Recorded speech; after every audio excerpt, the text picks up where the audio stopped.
Am I on? BH. Oh, Hassan.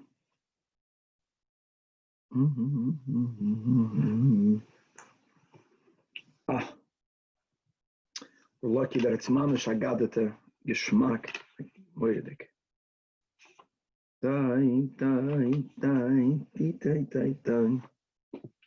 Basically, we have 7 more DAF. Yeah.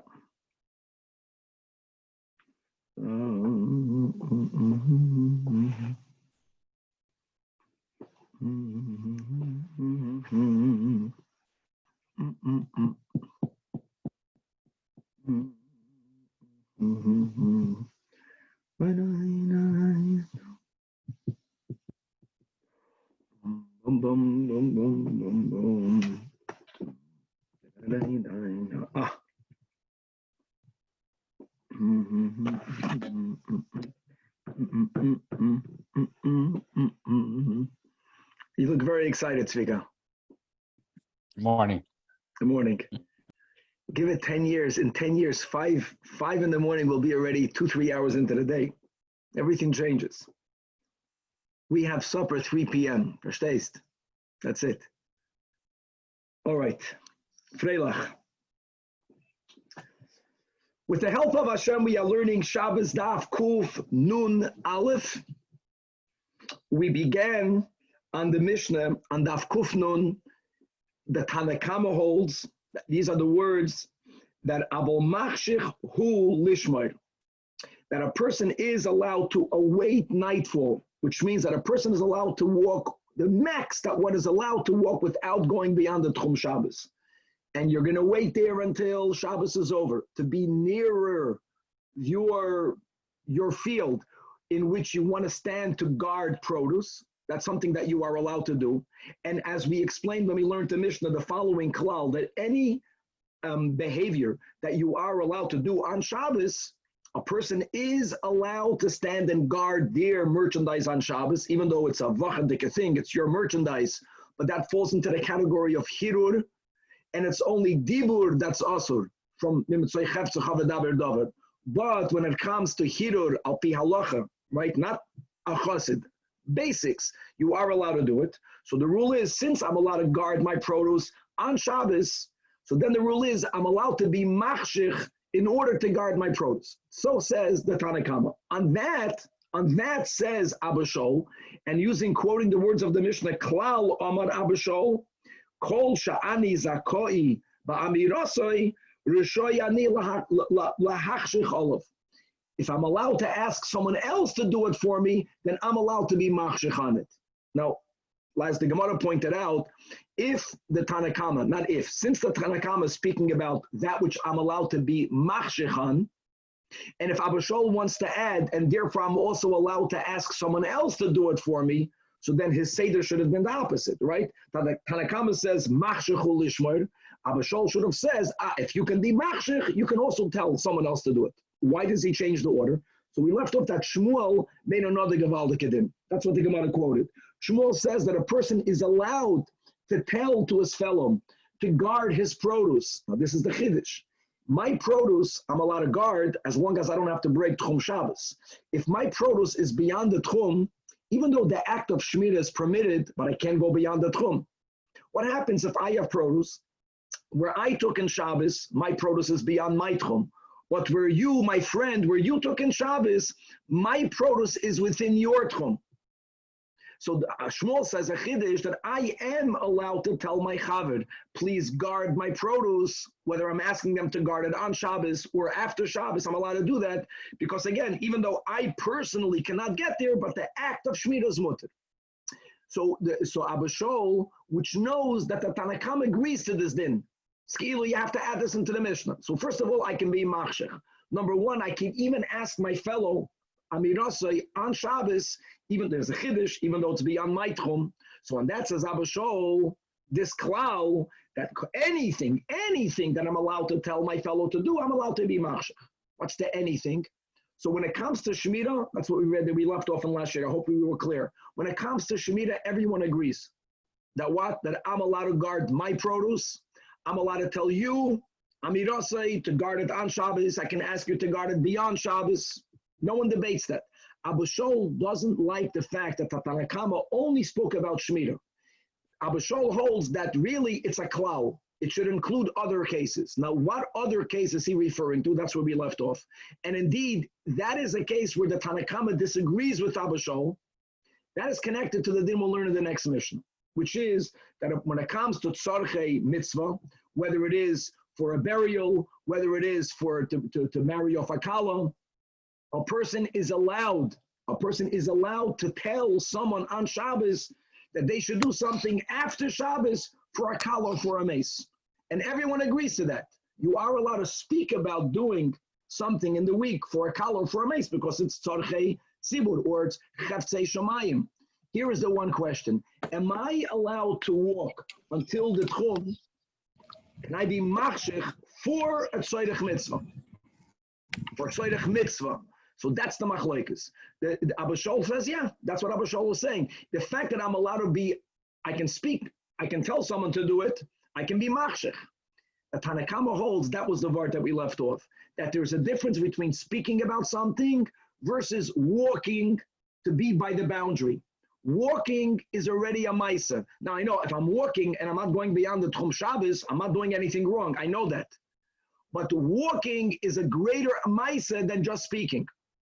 When it comes to guarding produce, everyone is maida. Both are permitted. I can be machshech, the Tanakama says that. That's also walking, but you can do that. When it comes to speak about doing a malacha that cannot be done on Shabbos, right? I'm speaking about cutting garments to make shrouds. We're speaking about cutting hadassim. That cannot be done on Shabbos. Eloma, I can speak about it. Everyone holds I could speak about it. Cheftzei shamayim. Whether you can be machshech or not, Abba Shaul says yeah, which is why he would have preferred that he says klal, make a general rule. Anything that you're zaken ba'amirasai, you can be machshech. The Tanakama doesn't subscribe to that rule because there is something that you're taka allowed to speak about. I can tell you, please tomorrow after Shabbos, do things for the mace or for the kala, but you're not allowed to be machshech. That's where we left off. Now we're going to continue. We left off 14 lines from the top of the Amit. From there, we're going to go into the Mishnah, and as we just explained it, the Mishnah that says machshichin alatchum lefakeach haliske kala is only Abba Shaul, not the Chachamim, not the Tanacham of the Mishnah DAF Kuf Nun. We're going to be going on to Bechlal. There's a rule that one may not benefit from a malacha that was performed on Shabbos by a goy for a yid, even though the yid didn't ask him to do it. But the fact that the goy did it for a yid makes that normally asur, right? That's included in the Amira La'akum. Amira La'akum doesn't only mean you can't tell a goy on the Shabbos. It means that if a goy did it for you, right? Like with Shitas Rashi that we're going to have soon. Rashi holds that Amira La'akum is also connected to Yesh Shlichus La'akum Lechumra. So shlichus shel adam kamaisai means that if Goy did it for me, if he's my shliach l'chumra, then it's as if I did it. I can't derive benefit, and normally you have to wait b'chdei sheyasu. And we're going to learn at cases where even b'chdei sheyasu won't be enough, and other exceptions where you don't even have to wait b'chdei sheyasu. We're going to learn exceptions to cases where a Goy who did something for a Yid, either you may never benefit or you may benefit from it immediately after Shabbos. We're going to be speaking about how one is allowed to attend to all the needs of a mace, as long as you don't move the mace. On Shabbos, anointing the mace, rinsing the mace. As muksa means you can't move. Here you're not moving. In other words, we don't say that something that you're not allowed to be metaltel, you're not allowed to anoint. We don't say that. You can't move, but you could anoint. From there, we're going to move to the bachlal, to the behavior that we should have with someone before they pass. We're going to have the rule that hama'atzim, if someone closes the eyes of someone who's about to pass away, he's mamash shayfach damim, because moving something at the end of their life, even the slightest of movements can hasten their death. And that's going to already lead us into the whole sugya that's going to go into DAF Kuf Nun Beis, a pasuk on Koheles, which is giving us musar that we should chaparain and connect to God, do tshuva when we're young, not wait until we get old, certainly not until when we pass away. The challenges of getting old, a lot of the deterioration of the body after we pass. We will also from that have the Shita of Shmuel. There's a machlekes in the Gemara whether there'll be poverty in Yomai HaMashiach, right? If ein bein olam haza, Yomai HaMashiach ela shibud malchiyus. But other than that, there'll still be poverty versus other Shitas that say that when the Mashiach will come, there won't be any poverty. We're going to learn the concept that kol hamarachim ala briyas merachim olav ben hashamayim and a lot more. Chavara, let us start inside. We left off on Daf Kuf Nun Aleph Amud Aleph, 14 lines from the top of the Amid. And Rabbi already explained now in our intro, hope we made it clearer than the end of last year, the klal of Abba Shaul, how he's including one topic that the Tanakh disagree with, and that is whether one is allowed to be machshich on the tchum l'tzoyrech mitzvah, amira on Shabbos l'tzoyrech mitzvah, kula alma moida de mutter. Abba Shaul holds, that's the klal, la'asuyei mai, 14 lines on the top of the Amid, la'asuyei hadaton rabbanon. Now, first we're going to speak about one topic, begins the Braisa, ein machshichin al tchum lavi be'imam. A person is not allowed to go into the tchum in order for him to be closer to where his animals who wandered off beyond the tchum to bring them back. Now, as Tosfos points out, this very important Tosfos, take chap the flow in the Gemara, right? The third Tosfos in the Amid. Tosfos says there's another girsa.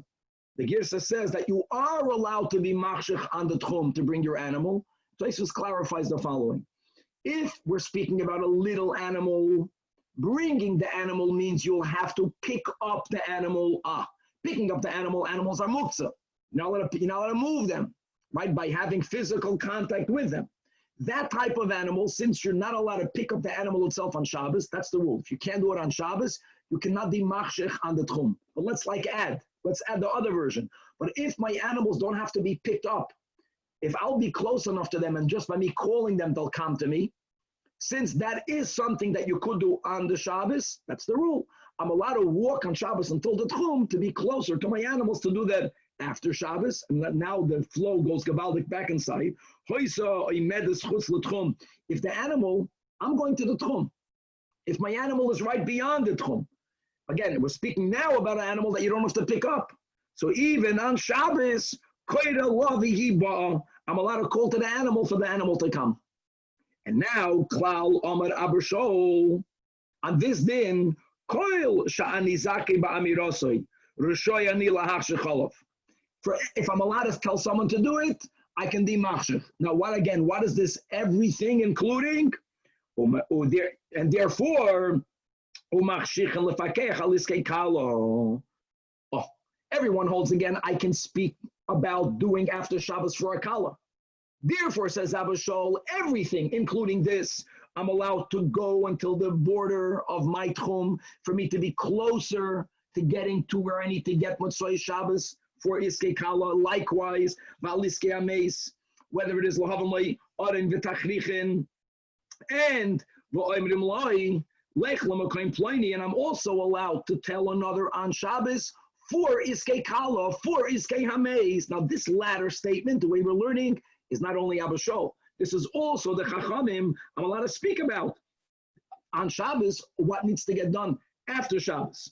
And you can go into details. You can tell another person that go lech l'mokim pleni, and ve'im loy matzasa b'mokim pleni, then havi b'mokim pleni. You can go into all the details. And another type of detail is speaking money, according to these shitas. Ve'im loy matzasa b'mana, havi b'masayim. And on that detail, whether you are allowed a Shabbos for tzorech mitzvah, speak about how much money you should spend. On the detail of how much money, Rabbi Yosef, Rabbi Yehuda Omer, ubolvat shelo yaskes chum mekach. There's a machlekes here, another detail about whether you can speak about the value, but coming back, Abba Shol says, because of this klal, since you are allowed to speak about tzorech mitzvah, you can also be machshech. That's going to be the next Mishnah. And the Chachamim and DAF Kuf Nun, the Tanach disagrees with that. Yes, he's moide when it comes to Shmirah, but not when it comes to a tzorech mitzvah. And again, as we spoke out, because the concept is doing is prohibited, right? Speaking is prohibited midrabanan. Thinking is even allowed midrabanan. And walking to do something is as a madrege in between. You're not doing the iser, but you're walking. It's not just a hirur. It's already considered a maisa, which is why the Chachamim are machmed and Abba Shol still is mekel. Okay.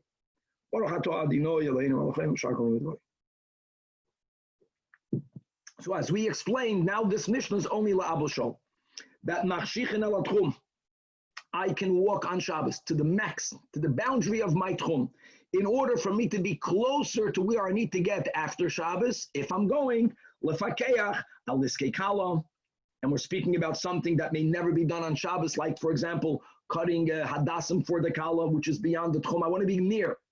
Or va'liskei ameis lahavin loy aden v'tachrichen.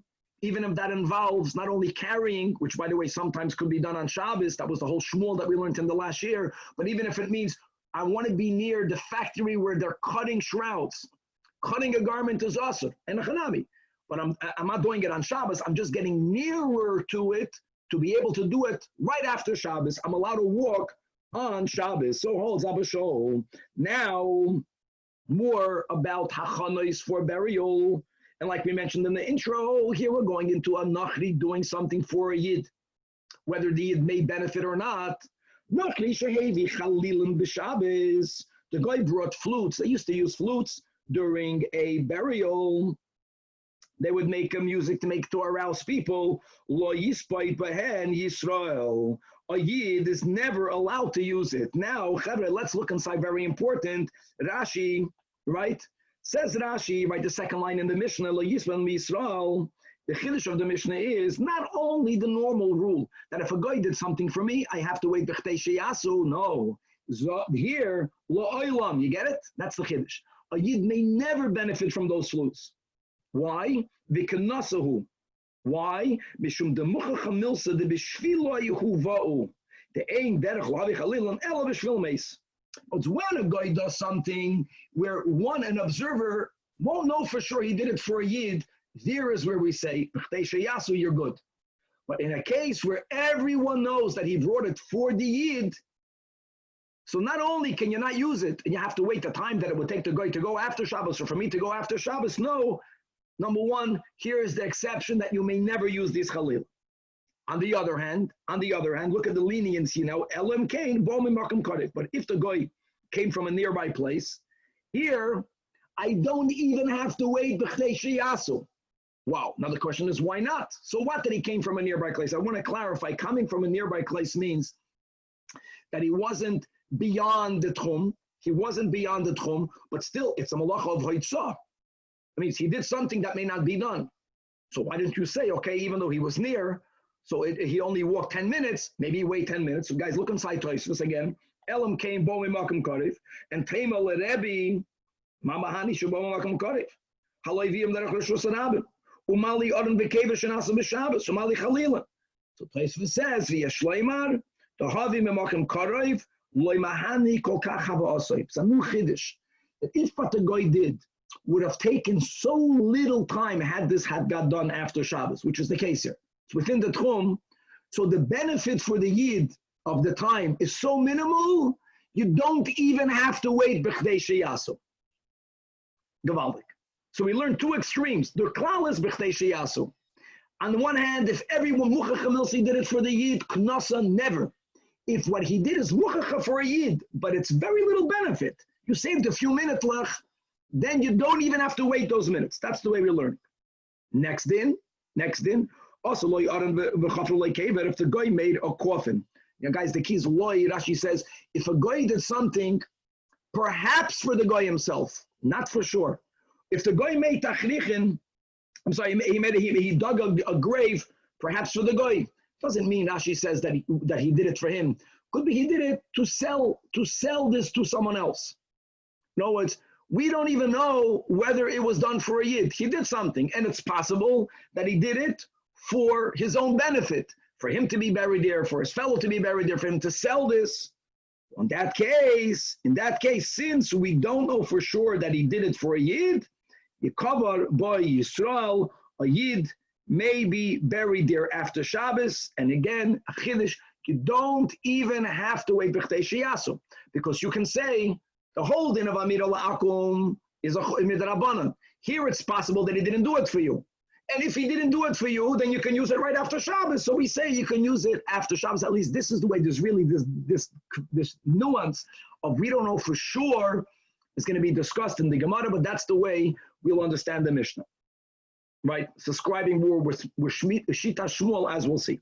However, if we know that he did it for a yid, if we know, so here again, lo yikaver by oilamis, like we learned by the Chalilin, b'chdei sheyasu is not enough. If we know he did it for a yid, muchacha milsa, a guy did it for a yid on Shabbos, a yid may never benefit from that action. Okay? Now, another detail that the Rishonim say, who may never benefit? The Jew for whom the guy did it. But if the Nachri did it for the oven, Shimon wants to use it, then all you need to do is wait b'chdei sheyasu, which is the general rule. All right, these are all the nuances in the Mishnah. Says the Gemara, when we learned this heter, that if he brings a chalol from a makim karoiv, right, you don't even have to wait b'chdei sheyasu. My mimakim karoiv. Raf says mimakim karoiv mamish means that we know it. We need to know for sure that it came from a makim karoiv. Shmuel says even if we don't know for sure, similar to the way we touched the Mishnah of the Kever, as long as there is a possibility that maybe he came from a makim karoiv, then also we can apply the heter of not even needing to wait the b'chdei sheyasu. Daika mas nisin. Because it says in the Mishnah in the next clause that if the guy made for him, for the guy himself, or at least maybe, or if the guy made for loy, for him, for the guy a kaver, for his usage or for him to sell, also for his benefit, then you're covered by Yisrael. Again, the way we touched, we don't know that for sure, but it's a possibility. Alma, we see that only when there's a sfeika already shadi. So hachinami, in the case of the guy bringing the flute from a makim karev, misfeika shari. And by the way, the Gemara is not challenging that pshat in the Mishnah. Now, you can ask from the Mishnah to Rav, the Gemara is going to address it indirectly. But now that we brought our Mishnah to substantiate Shmuel, in order for that not to refute Rav, that's the way we learned the Gemara. The Gemara is saying there's another Mishnah that substantiates Rav. Each one has a Tanach Telinam. And that's not Vitanya, but the Meseres Hashas means Vitnan. But there's another Mishnah, Mishnah Machshirin, which will be Kavasei the Rav. And that is state in the Mishnah. Rabbi. Yes. Why are they not just asking the guy, do you do it specifically for the Jew or not? Why don't we ask the guy that for sure we don't trust him? There's no nemanis over here. Okay. Doesn't matter what he's saying. If not, we would ask. We had this above. If there's a city in which both Yidden and Lahavdil Goyim live, and the Hoysabah Merchatz, Hamarchetzes B'Shabbos, there's a bathhouse that's opened on Shabbos, which means it's being warmed up on Shabbos. The question is, for whom does the bathhouse attendant do it for? Remember the din of Roiv. So Im Roiv Nachrim, since we say, so therefore he did it for the majority, it was done for Yidden. Now Yidden cannot bathe there on Shabbos because of the Isur D'Rabbanan, that you can't take a hot bath on Shabbos. But here you don't even have to wait Pechdei Sheyasu after Shabbos. Good,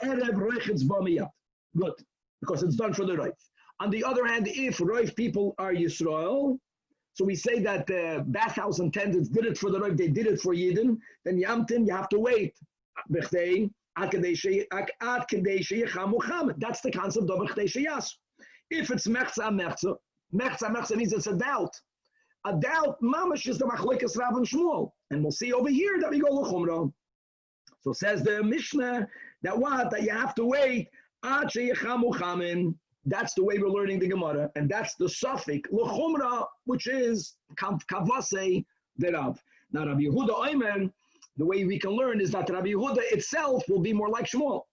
That the ambati ketana, that if it's a small bath, im yesh ba rashus, if the person that's using it is a person in government, a person who's a ruler. What's the ruler? A ruler is someone that has a lot of helpers. A lot of helpers means that since it's a small bath and this person has a lot of attendants, it was possible that in a few minutes they could have warmed up the water after Shabbos.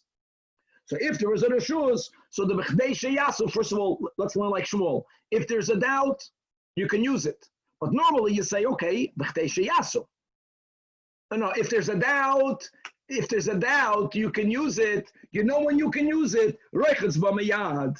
And as the Gemara explains, my rashus. Who cares if there's a ruler here? So Amar Rabbi Yehuda, Amar Rabbi Yitzchak B'rei Rabbi Yehuda, meaning im yesh ba adam chashuv, that you have someone who's an adam chashuv, meaning he's wealthy. Sheyesh layasar avadim. And therefore that if you have a lot of helpers and there's a small bath, that's what we mentioned. 10 people means each one of the servants can warm up at the same time another kettle, and they can fill this little bath with it. But then mutar lirchutz by miyad, because all it would take is that amount of time, and the Yid can say maybe it was warmed after Shabbos. Okay, and again, this sounds like the maybe it was warmed after Shabbos, maybe it was not. Oh, so that's the way we learn that here, this kind of holds that when you have a suffix, you are allowed to be lenient.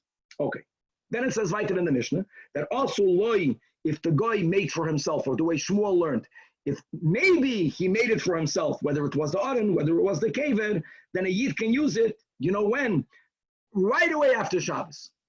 But you don't even have to wait. Amai. Now we'll learn the Gemara. The Gemara is asking on Rav, if you hold that you have to be machmer, maybe the guy made it for himself, maybe not. So Amarulam, that according to Rav, this part of the Mishnah will only be which means the grave is on a main road. The grave on a main road, Yidden don't get buried on a road. We are careful to have a Beis HaChaim. In other words, the grave is in a place where circumstantial evidence leads us to think that it was not made b'chlal for a Yid. Now, why is a Yid buying it? The kasher v'amais.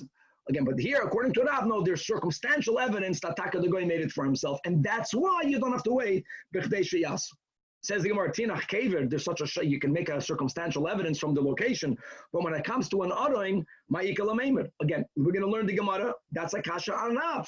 How do you know that the guy made it for you? Maybe for himself. Maybe he made it. He knew there was a passing. He knew that people are going to need an Aron, so he made it on Shabbos. So the Gemara says, Amar Ababohu, that according to Rav, when Taka don't you need to wait when the grave was dug on the side of a road? Meaning he didn't do it for Yid. And the mutal al kivrei, and on that grave he made the kaver, he made the casket. In other words, Rabbi, the casket is on the location, right? The coffin is on the location where, again, circumstantial evidence, it was made for goyim. And then that's the rule until today, that if a goy does something for the goy, even though for the goy means he meant to sell it to someone, but that's for his profit, that's not called he made it for you. And therefore, you know, right after Shabbos, you are allowed to benefit from it. Okay. Rabbi, it seems like such a deichic answer. Why can't they just say that it's a coffin maker or a grave digger in a city where there's majority goyim, same like the bathhouse, and because it's majority goyim, so therefore there's a doubt. And we said like the bathhouse, If it's majority non-Jews, you could use it right away. You don't have to wait. Then he's asking, why don't we say Seir Shuruba Goyim? I'm giving just a maybe. It's a good question. That I think the difference between a bathhouse and a caver is that a bathhouse is attending everyone's needs. Everyone needs that. When you live in a little village, I think people would dig a grave and they would make an aron when they know there is a passing. When they know there is a passing. I know that here in LA, in big cities doesn't work that way, right? There's a business, you make coffins. I don't know if they did that then. It's a small village, and they made a coffin after. Get them at Costco. So that's an ayah lister. He made it for that yid. That's why you need to have more evidence, know that he made it for someone else. Okay, let's go right. Now that we spoke about, here we're speaking about whether we're machshichen. So we're speaking about already doing some of getting ready to do tzarchei hameis. So now we're going to get into the whole sugya of mason. Says the Mishnah, oisin kol tzarchei hameis. Kol tzarchei hameis means, what's the tzorech of a mace? One big nakuda. For the kavod of the mace, being that we don't bury on Shabbos, okay, today we have refrigeration, it really changed everything. But for the kavod of the mace is anything that could be done to slow down the process of decomposition is something that's done on Shabbos, which would mean, examples, sachin, you are allowed to anoint him with oil. They did that in order to delay the deterioration, and you can rinse him with water. Now hold on, a mace is muktzah, and a hanami, don't move. And we don't say, since you can't move, you can't do anything for it. No, don't move, but you can anoint, you can wash. Don't make sure you don't move a limb. Another detail, if he's laying on a pillow or on a blanket, which keeps the body warmer, and it's beneficial to have the mace lay on the ground because the ground is cooler.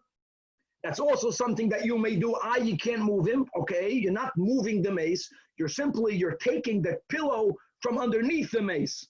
Having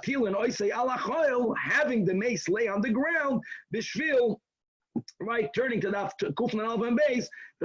Here's the word sheyamtin. Yamtin means what? Waiting. You are waiting. You are delaying the deterioration. Why? Because the body is laying on the ground, which is somehow better to stop the process.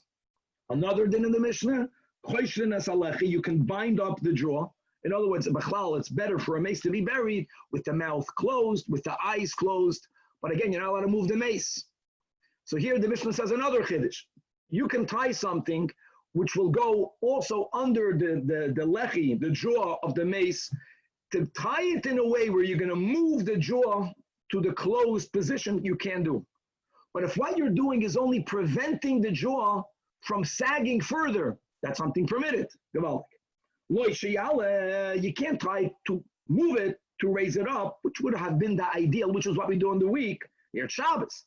Ella, you can do that, in order to guarantee, to make certain that the jaw doesn't continue to sag, to open up. The mouth should not open more. And now that we said this concept, me'ingen le'ingen, there is a beam that broke on Shabbos. Can't fix it on Shabbos, binyan. But what are you allowed to do? You can prevent the house from breaking further. You can support this beam with a bench, or with some sort of pieces of a bed. That would have been perfect, right? To keep the beam at least where it is and not break further. Again, you can't do something that's going to fix, that's binyan. To make sure that the beam is holding up a roof. You don't want the roof to fall further. So as long as you're not moving anything, you're just preventing that something that is allowed to be done on Shabbos. Okay. So says the Gemara, but what does the Mishnah say? That you are allowed to be sach hameis, you are allowed to be marchitz hameis. Fragt the Gemara b'hamar Rabbi Yehuda Amar Shmuel, ma'aseh b'talmidai shel Rabbi Meir. And this Talmud shel Rabbi Meir and the Yerushalmi, we learn that this is referring to Rav Shimon ben Elazar, that what shenichnas achrav lebeis hamerchatz. Rav Meir was going on Shabbos to the Beis HaMerchatz, as we are continuously learning. Even after the takana not to bathe in hot water, it was permitted in the times of Chazal to bathe in cold water. Again, our minig is not to bathe in cold water, but that's later. So he is going to the bathhouse. So Bikesh Lodiach Karka, this Achasid, he wanted to make sure that the bathhouses would have a bad odor. So he wanted to wash the floor. Amrulai, so Rav Meir tells him, you're not allowed to wash the floor. Why are you not allowed to wash the floor? Because even though that floor was made out of stone, but he was afraid that maybe if you're going to have an earthen floor, you're going to be mashvagumais. Don't wash the floor. So he thought to himself, the Talmud, if I can't wash it, let me at least anoint it with oil. So I can't wash away the bad odor. Let me camouflage the bad odor by putting up some good smelling oil. Amalei Rav Meir tells him, Ein Sachin. And what was that? What's the kasha? And we're speaking about an earthen floor. I take that back. It was an earthen floor. We already spoke about that. Nowadays, we paskin, you can sweep a stone floor. But there was an earthen floor. Now, the Havamina is that since earth is muksa, and we had this before, Shitas Rabbi Yitzchak, there are those who say that I can't do something for muksa, since the earth itself is muksa and you can't move it, you can't anoint it. Now, our Mishnah, no one is saying that the mace is not muksa, but our Mishnah does allow us to do things for the mace. So is it against Shitas Rabbi Meir, which wouldn't be the end of the world, but don't forget that Stam Mishnah is Rabbi Meir. So the Gemara says, no. Karka machlafon. No, go back. The bathhouse. The bathhouse was not made out of an earthen floor. I'm sorry, because if it was made out of an earthen floor, then the Talmud wouldn't have a havamina to wash it. That's for sure will be mashvagumais. Elama, since most bathhouses had earthen floors, so Rav Meir was makpid, not because you can't anoint something that's muksa. You could. He was simply afraid that if someone were to see that you're doing avodah for a floor, he wouldn't know that that bathhouse has a stone floor.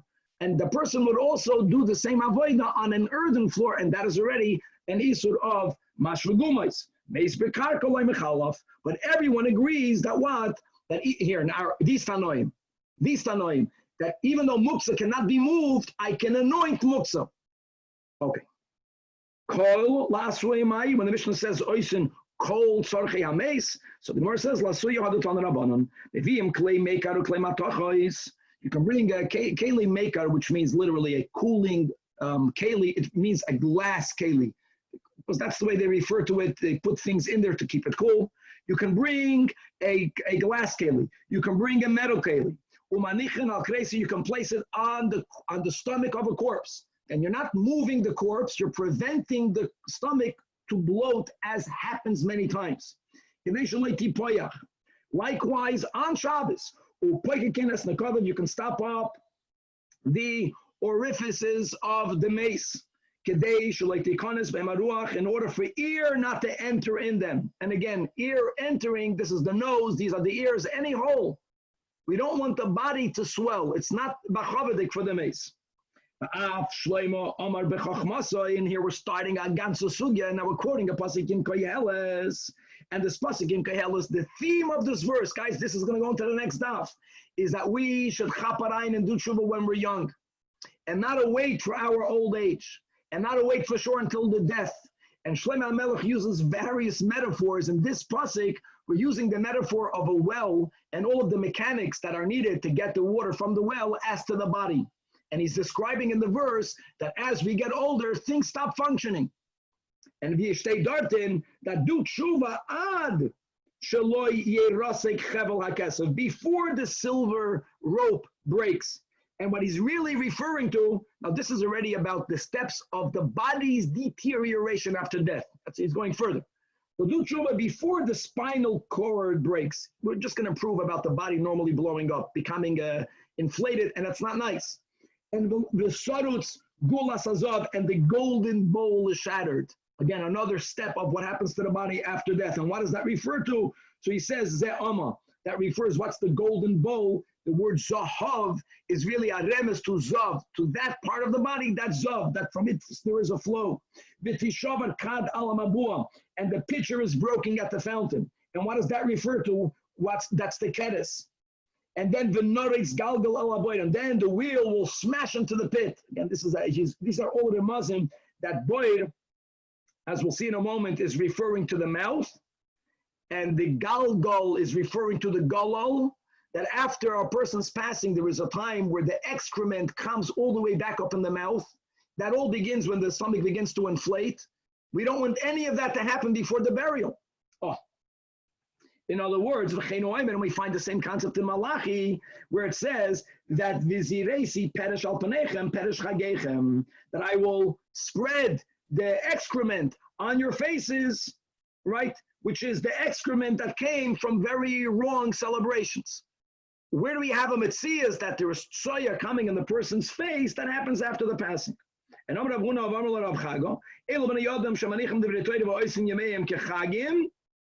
so that's another remes, and that's peresh means excrement. Paresh means ones who separate themselves.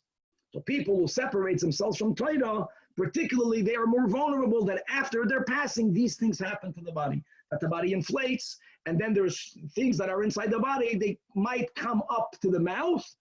And for kavod habriyos, for kavod hameis, we can do things on Shabbos to slow down that process so it shouldn't happen before the burial. That when does that happen? Generally, after 3 days. Again, if a person passes away out of Shabbos late, so then there's Friday and the Shabbos, you're pushing it when you make the burial Sunday. None of this happens today because people today are put in their freezer. That's different.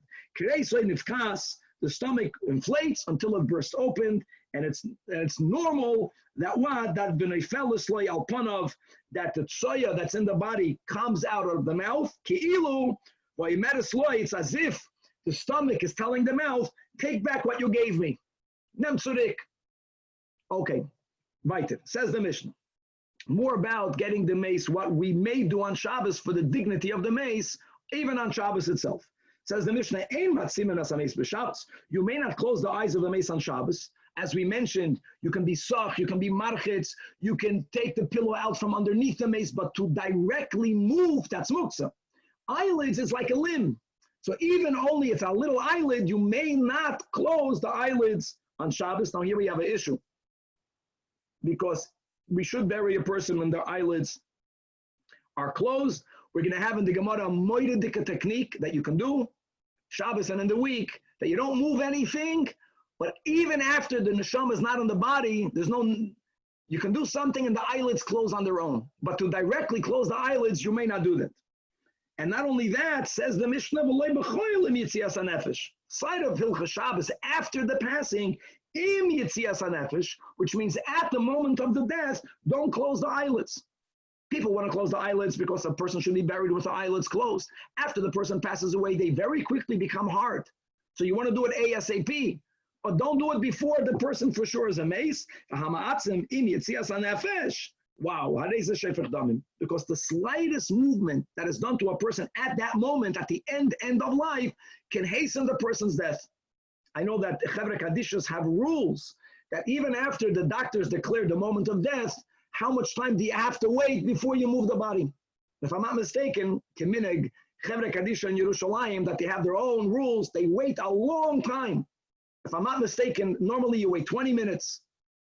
There they wait 40 minutes, all because of mices that once it happened, that after X amount of time after the moment of death, the person was still living. Okay, weiter. What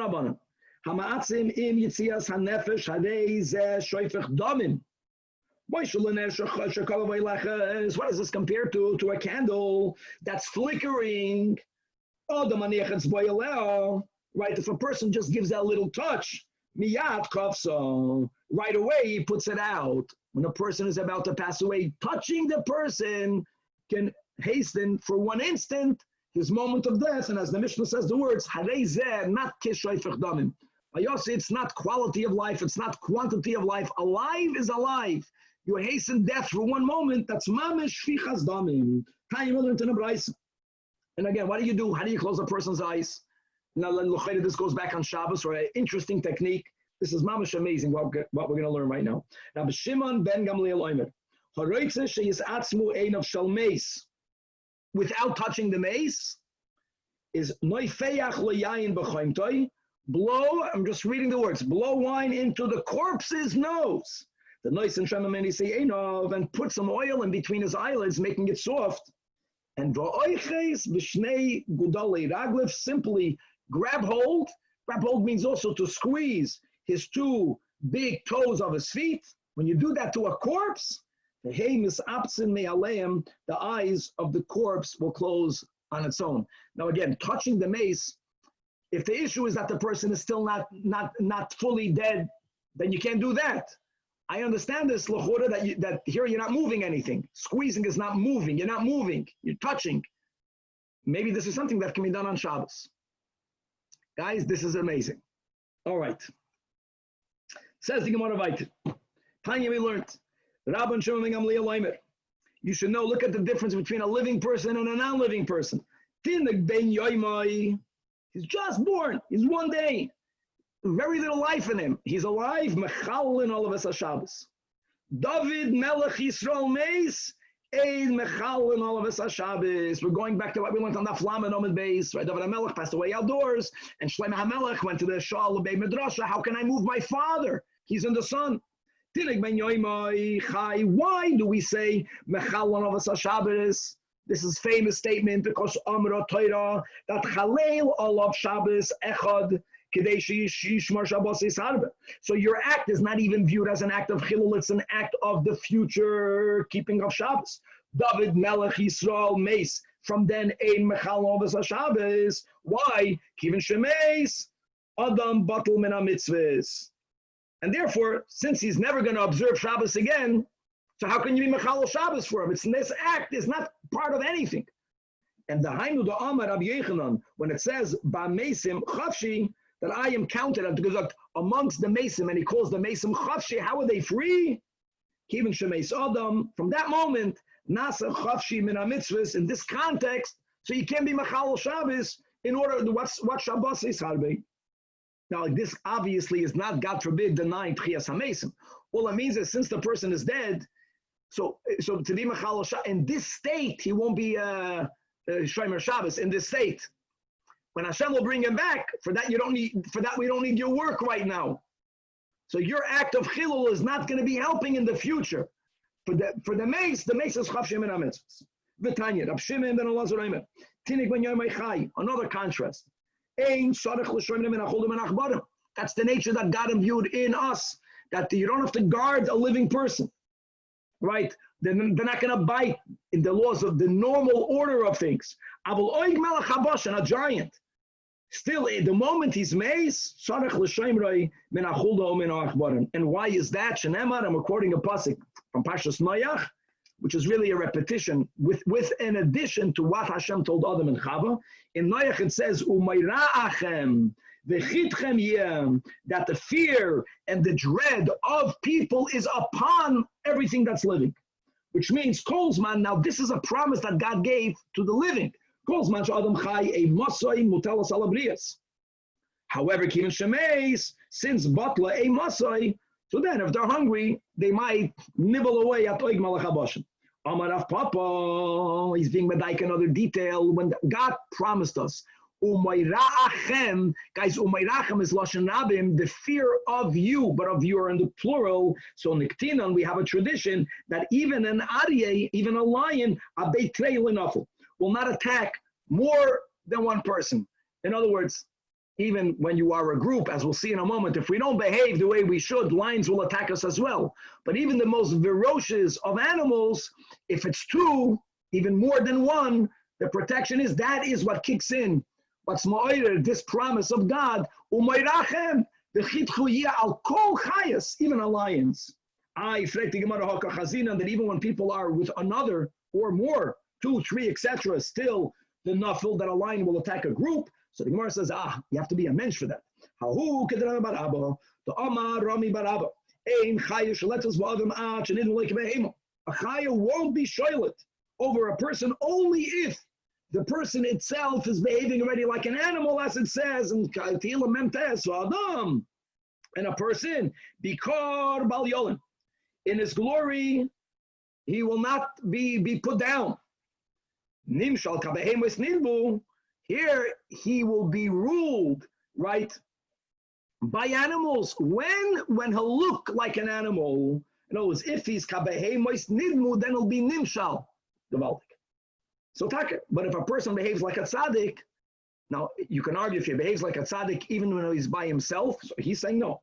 That's Rav Papa, that if we behave the way we should, Still, when is there the ema or the moida of a person on all the animals when we are in a group, chavedim? And now on that, similarly, it's the advantage of being with at least someone else.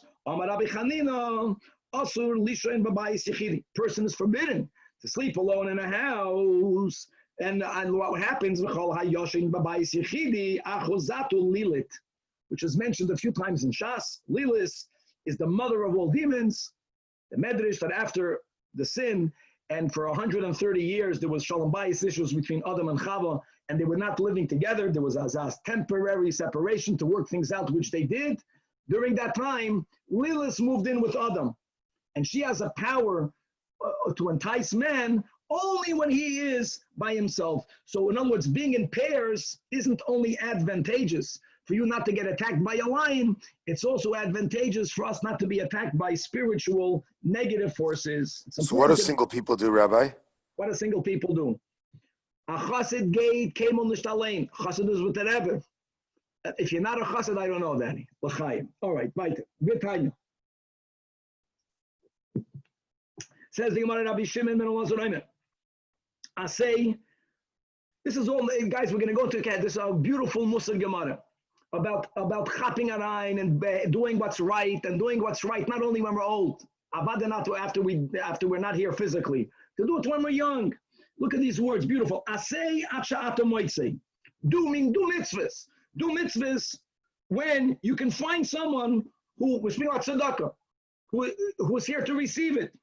And sometimes you won't have the opportunity to do the mitzvah. So chaparayin, and do the mitzvah when when you have the ability of doing the mitzvah. Well, money, when you have the money.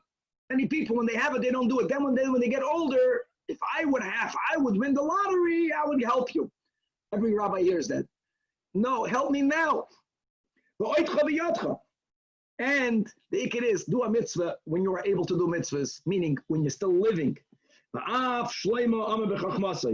He says, when we should remember our Creator, right in the days of our youth, before the days of evil come. Days of evil is not death. Days of evil is the days of old. What's the day? We can do mitzvahs, but it's not nishta zelba. We should do the mitzvahs when we're filled with vitality.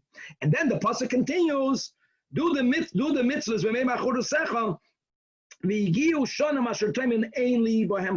and before the days come in which we say, I don't want those days.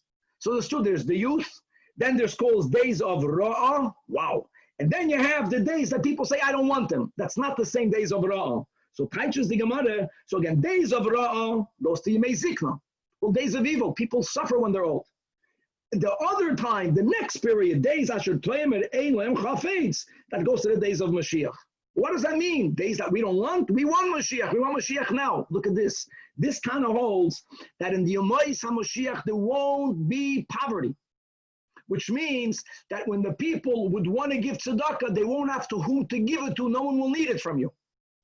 And when we'll live in a time that there won't be the opportunities of doing mitzvahs as we have in Golus, we're going to look back and we're going to miss the days of Golus. The Yetzer Hara is not going to be active. In other words, when it's not going to be difficult to do the mitzvahs, we won't have with whom to do the mitzvahs. So at that point, we're going to say, Chaval that I didn't chaparayin in the days of Golus when it's a gebrenta Yetzer Hara, and there were still poor people or needy people. That's the time to chaparayin and do what you could. Now, this statement that we're calling the days of Mashiach days, that there won't be to whom to give tzedakah to, which means that in the days of Mashiach, no one is going to be poor. So says the Gemara that this Tana upliga de Shmuel. Obviously, Shmuel is not arguing with Tatanis and Amoida, but there's a machlekes tanaim about it. And we attribute the latter statement to Shmuel, that Shmuel says, and so Paskins Rambam, at least the way that Rebbe's Machadish, that there are two phases in Yomai HaMashiach. So Shmuel is speaking about the beginning of Yomai HaMashiach, that Ein Bein Oilam Hazi Yomai HaMashiach, Ella Shibud Malchius Bolvad. And that comes to it, so there won't be Shibud Malchus. That means that the nations of the world will not be telling us how to keep our Yiddishkeit. We'll be free to practice religion, but it doesn't mean there won't be poverty. And Adarabah, there's a pasuk in Elyahu that says, Ki lo yachtal ev yemei karavaretz. They'll never cease to exist at Yoinim. So according to Shmuel, you can't say that the words of Shlomo HaMelech, days asher ein lidem chayfetz, refers to Yemais HaMashiach and ein li chayfetz because there won't be with whom to give tzedakah. No, then they'll still be poor people. Okay. Now says the Gemara Vaite, Tanya Rabbi Elazar HaKaper Oimer, Lo'olam yivakesh adam rachman al midazu. Right? Whether there'll be poverty in Yemais HaMashiach or not, but poverty is something that is very common. And therefore a person should always ask Rachmanas of Hashem that they should not become poor. And you should know that it's nishpshat that if you're well, so you're good, and your kids are good, and your grandkids are good. That's not the way it works. Because even she'im hu loiba, even if a person feels, well, I did it, I'm not poor, you should know that ba b'noi. It's gonna, poverty will come to the next generation. And max, in b'noi loiba, ben b'noi ba. In other words, the concept of wealth being this galgol is part of nature. Unless we're zoicha, unless we give tzedakah, unless we daven for it. As it says, ki beglal hadavar hazeh. This is mamish in the context of giving tzedakah. Because of this, God is going to bless you. So the galgol is being marames. Turn to Rabbi Shmuel, galgol shechayzer ba'olam. And therefore, give tzedakah and be mispalel. That indeed, that basically what we're saying here is that poverty, it's in every 3 generations, the Zayda was wealthy, the kids are somehow making it, and the Eineklech are back to square one. Amar Rabbi Yosef, even when a person is poor, at least you should know, Niktinan, we have a tradition, that that a young Torah scholar, at least loy ma'ani, at least he won't become poor.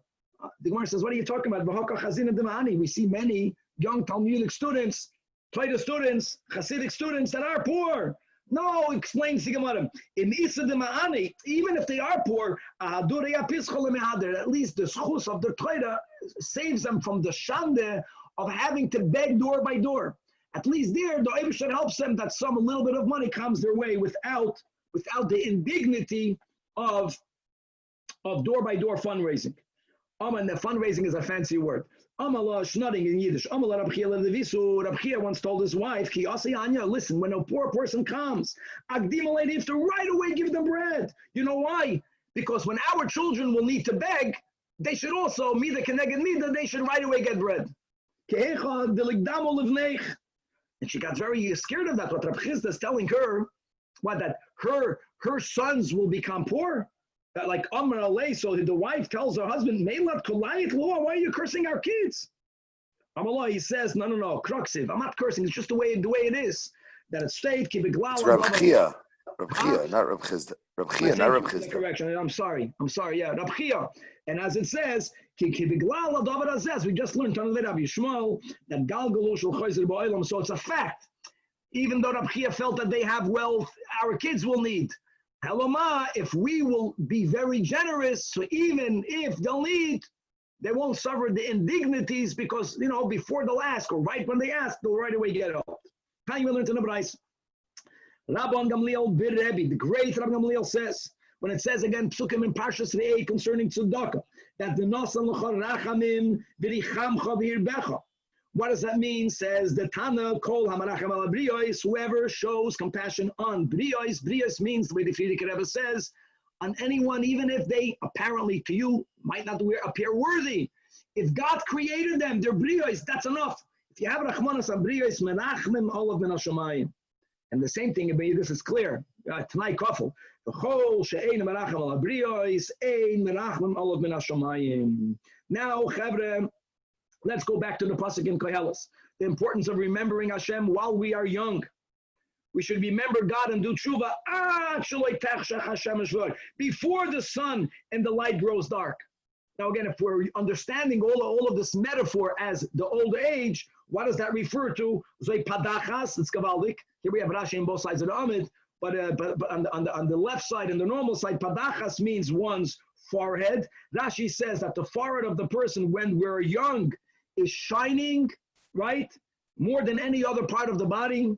So this is only when one is young, and that's the sun. No, we should connect to God before the sunset, before the padacha stops shining, and the light refers to the nose, Zakrashi, because the nose is toyar pnei adam. You know, it's the defining feature of the face is the nose. Then the pasuk says, "Vayter baha yoreach." Yoreach refers to the neshama. In other words, when you're still alive, the neshama is mamish the moon. It's beautiful because the moon doesn't have any light of its own. This is a godly soul that's bottled to God, that acknowledges, that experiences that it's giving to us God's light. The Hakoichavim refers to the solasois, to the chicks of the person. They are called stars because stars twinkle in the night. This is even when we're young and the beard is still black or red, it's darker. So what sticks out, what shines? Your cheekbones. Later, they don't stick out because the face is farvaisid. The shavo of geshem, and before the time where we say that the clouds came back after the rain, what does that refer to? Says the Gemara, that refers to zuma'oid einav shaladam, one's eyesight. That after a certain time in one's age, crying makes the person's eyesight become dimmed. It goes, you lose, you weaken, your eyesight becomes verschwacht because of one's weeping, because of one's crying. We should connect to God before the clouds, the clouds blocks the eyes, are coming after the crying. Now that we mentioned about crying, says the Gemara Amar Shmuel, Hai Dima'aso. Regarding tears, you should know the following. Ad arba'in shinin, till a person is 40 years old. You can say maybe today 60 is like 40. That's what we say before we're 60, God willing, before middle age. Then hadron. Hadron means that even though you cry out tears, the moisture comes back to the body. It replenishes itself. After a certain age, Shmuel says after 40, hadro, right, the body gets weakened and the moisture that it loses from crying is never returned. For Amar of Nachman, writing about what happens when a person gets older, that we keep on learning about, this type of paste that they would put in the eye or around the eye that was beneficial for the eyes. Ad arba'in shinin, before the person is 40, marvach. Marvach means that it not only stops the eyes from deteriorating, it even is able to reverse damage. Which is gavaldik. You can get better. It improves your eyesight. From 40 and on, take. It has still therapeutical effect, but not anymore the way it used to have it. Even if the stick or if the brush that you're using to smear the space on your eye is as thick or as large as a weaver's beam, which means you're putting a lot of koichel in one smear, even though still at least it stops the eyes from further deterioration, but it no longer has the power for improvement. And my komashmalan, why did he use that subshat? Why did he use this mashal of you using a weaver's beam, a brush as thick as that, to tell you that taket's better. When you put on this koichal, the more the better. The kama da alen mikoichalot shema ali. It's the thicker the brush, the better it is. Let's chapara in just another few lines. And Rav Chanina says the Gemara, Shchiva Berate, that his daughter passed away when he was alive. And however, he understood how crying actually can weaken one's eyes when you're after a certain age and the body doesn't replace the fluid. So he did not cry for her. And his wife was very afraid. Her husband was not crying for the loss of a daughter. She tells her husband, the wife tells the husband, it was just a hand that was taken away from us. How can you not cry? So Amalei responds, of course I'm broken from it. But should I not cry on top of that? Then tarte, should I suffer two tzaris? In other words, tichla means the loss of children. And v'ivara, should I become blind as well? He understood that after a certain age, crying is detrimental to one's vision. God willing, a lot more to be continued.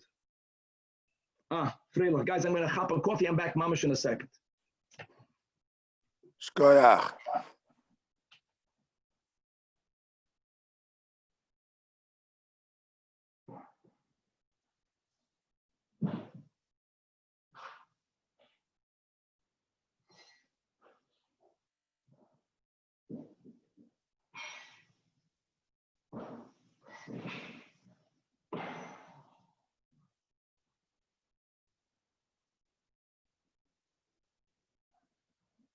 Tanach, where are you biking? If I knew, I'd be a lot better off. I'm somewhere near Liberty, New York. Backwards. Still in the country? Yeah, Nice. yeah. Almost finished the DAF, which was great.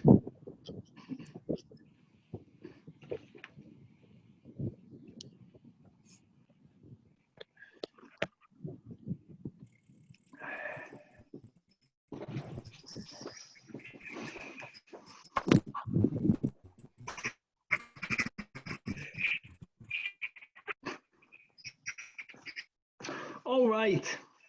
With the help of Hashem, we are learning Shabbos Daf Kuf Nun Beis. We are heading towards the end of the Masechta. Just to know that Shabbos is the longest Masechta in Shas with words. It's not Masechta Brachas. In Dafim, it's Bava Basra. But in words, it's Shabbos. Shabbos is also, just to know, much harder than Masechtus Eruvin. It's good to understand that. So in other words, it's good to know that now that we are Baruch Hashem, we learned Masechta Shabbos, and we have to learn it a lot better. But Eruvin will be a lot easier. From here, it's easy street. But here at the end, Amen. As a Toyamel Chaim Zachu, for the easiness of Eruvin, we're having a little bit of easy Gemaras just to get us into the easy zone. So we're learning, first we just left off about tears. How they're, and youth and older age. And the Gemara is going to be further explaining the pasuk in Koheles that's urging us to connect better to God when we're young. Because youth and the greatness of youth and the challenges of old age, there's so many beautiful expressions. The famous expression that Tov today mitlas, that's from Shabbos Kuf Nun Beis. 2 is better than 3. Normally, what I mean, the bigger the number, the better it is. That expression says, when we're young, we're walking on 2 feet. When we get older, we need 2 feet and a cane. So you would think, oh, you have 3. No. 2 is better than 3. That's the way the Gemara says it's better to be young than to be old. We're going to be learning about Hadras Panim Zaken, but we're going to going on with this getting old and passing away. We're going to have a lot about what the neshama experiences after it passes. Here in the Gemara, how there's this unique connection between the nefesh and the body, at least for Shiva. Then there's a unique connection between the nefesh and the body for the year. We're going to learn a Tosfos that explains what happens after that. After that, the connection is optional for the nefesh. We're going to have Moedidika Maises. We're going to have a story of Rav Nachman that had a conversation with the body of Rabbi Choy, Rabbi Yoshia many years after he passed away. How the body of the tzaddik not only remained complete, but was conscious, and a whole conversation. And ultimately, we're going to conclude that even though there's a pasuk that says, Afar Atov El Afar Tashuv, nevertheless, tzaddikim do not deteriorate. Elama, moment before Tchias HaMesim, in order for them to fulfill this pasuk, Afar Atov El Afar Tashuv, even the tzaddikim will return to dust to be remade by the Eibishter in that amazing moment of Tchias HaMesim, and a lot more. We left off still on Daf Kuf Nun Aleph Amid Beis, 2 lines before the bottom of the Amid. We spoke about the Rabbi Hanina, who tragically lost his daughter, and how he needed to hold back his tears because he understood that those tears will really weaken his eyesight. So on that's where we're up to. Savarla goes on Rabbi Hanina. Rabbi Hanina holds, Ki Hadam Rabbi Yechanan. Mishum Rabbi Yosi ben Kitzarta. Sheish Demai saying there are 6 types of tears. Shalish Yafais, 3 are good, meaning they're good for your vision, they're good for your eyes, but 3 of them are not good for your eyes. And now we go counting them. Shel Ashan, tears that come about, they're provoked by, they are induced by smoke. And tears that come by Bechi, which is the story of Rabbi Hanina. Had he cried, there would have been tears of Bechi, Chevel Kuf Nun Beis on top of the Amid. Or Shel Beis Akisei, Beis Akisei, the way Rashi writes on top, if a person has a lot of stomach yisurim, it hurts that these tears, they are bad for their eyes. And that's particularly true, as we learned, like Shmuel said, after you're 40 years old. Again, perhaps then people now that are, thank God, living longer, maybe it means a later age. It means once you're middle age, you got to be careful. Shall some, but tears that come about because of medicine, or shall schoik, this is beautiful, tears from laughter. And tears that come from peiros, certain produce, and make your eyes stare. Lamashal, cut an onion. Give a shmek mother, right? When you prepare the mother, when you help out before Pesach. That is beneficial even when a person is older. And now, Chevra, let's go back to the pasuk in which Shlomo HaMelech is hinting to old age by using various mishalim of things that deteriorate as they get older. Do tshuva, biyoim shayozuu shemrei habayis. Before the time, before the day that the guards of the house trembles. This is going to be referring to certain body parts, trembling in the negative, that they start to become weakened, as the Gemara will explain. And on the day that v'his avesu, when they will stoop, when they will become bent over. So teaches the Gemara. What's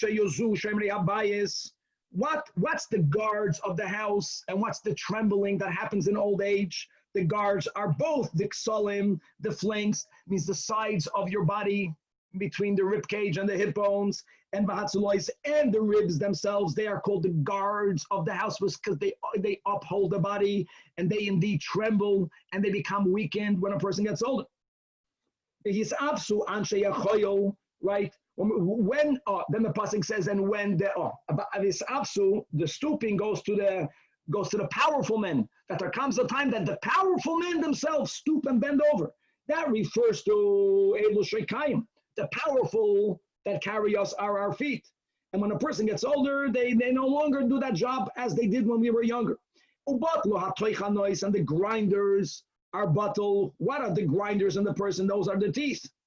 And the gazers through the windows are dimmed. That refers obviously to the eyes. And now that we speak about these stooping over when we get older, and again, and the getting weaker of the body, so now the Gemara says, Amar le Keser Rabbi Shua ben Hanania. And let's just appreciate, right, the Gemara in Bechayres Daf Ches Amud Beis, where Rabbi Shua ben Hanania was challenged and sent by the Keser to debate the Savei de Atuna. So he was the greatest debater that we had. However, later in his life, we just had this a few days ago, there was a location called Bei Avidon. Bei Avidon will be more or less like Speaker's Corners in the Hyde Park for those people who ever went to London. So there was a location where people used to go to debate. Now, whether that was debating Devarim that were not related to religion, everything then was related to religion. The emes, everything now is also, if the theology denies the emes, it's a religious theology in Apikoursis. And the Kesar was wondering, why doesn't Rabbi Shua ben Hanania go over there? You're the best debater. Why didn't you go debater? My Tamaliyos Lebe Avidan. So Amalei, so Rabbi Shua ben Hanania told the Kesar it was already when he was older. And Amalei says like this, Tur Tlag, the mountain is snowy, says Rashi. It means the hair on my head became white. Sacharoinai Gelidin, the surroundings of the mountain is ice. That's referring to his mustache and to his beard that also became white. Kalboi loy nafchin, the dogs are not barking anymore, means his voice became weakened. And toichanoi loy toichanin, the grinders don't grind. That's referring to what we just learned, that the teeth are called grinders. In other words, I can't chew well, which means I can't digest the food properly, which means that in itself, it's like, I catch 22. Nothing is functioning well. And Bei Rav Amru, in the yeshiva of Rav, they had a tradition that Rabbi Shua ben Hanania added something else to the kesem. And he told him, look at this expression, that Adlo avidna bachishna, that for that which I did not lose, I'm searching. Either that means that, when people start to lose the memory, they think they misplaced something and they look for it. The glasses is on your forehead and you can't find it. Another pshat is that he was already stooped over. So when he walked, since he was bent, it looked like he's looking for something that he lost when he lost nothing. Point is that he felt that he has no more koyach to go and to debate the people over there in Bei Avidan. Tanya will learn to Nabraisa that Rabbi Yossi ben Kisma Oimer, this is the famous expression, Tava Trei Mitlas, that two are better than three. Two are better than three? Why? Three is more than two. Two is better than three. Meaning, Rashi says, when you're young and you walk on 2 feet, you get ahead much more than when you're walking on a cane as well. And he says, woe is it to that which when it goes, it doesn't come back. What is that which when goes doesn't come back? Mahi Omar Abchizda Yan Kusa youth. When the youth goes, it doesn't come back. The Chacham is never to let it go. Kiyasa Rav Dimi Omar, he said the following statement, that Yankusa, that youth, is like a kalila devarda. It's like a crown of roses. He meant to say is it's not a gavaldik, but how long does the crown of roses last? I don't know, a day or two, and that's it. It goes quick. Sevusa, old age is kalila de chilfa. It's a crown of thorns. It's thorny, and it lasts and it lasts. Again, halavai that also. Tanach made Rabbi Meir. Doik bechave. The importance. Who cares if the grinders don't work well? No, it affects everything else. He says that when you still have your teeth, he says doik bechave. Chew well, and then vesishkach v'nigrei. Then you'll find the food affecting the way you walk. It means when people walk, when they're young, they have a bounce in their walk. They're gesund. All of that has to do with them properly chewing their food. Shneimar as it says, "Vanizba lechem, vanihi yatoivim v'ro." It's all connected. That if we are satiated with bread, then we'll live well and we're not going to see evil. Gavaldik. There's a Gavaldik doctor, may he be well, Dr. Henrique Stiffelman Sheikhia, a doctor in São Paulo, Brazil. He's very much into the importance of chewing your food. He told me that I should chew everything 60 times. He's a homeopathic doctor. No, it's when Taka, that's what Rav Meir is saying. When you chew well, then the body digests better, and then that affects the way you walk. And says the Gemara that Amalei Shmuel, right, the doctor, to Rav Yehuda, Shinana, Sherei Sakech, open your sack, meaning open up your mouth, the Nayalachmach, and make sure that the bread enters. Eat well. However, when is food of utmost importance? When we're younger. Until you're 40 years old, eating is good for you. Later on, food also has in it some not purities, impurities.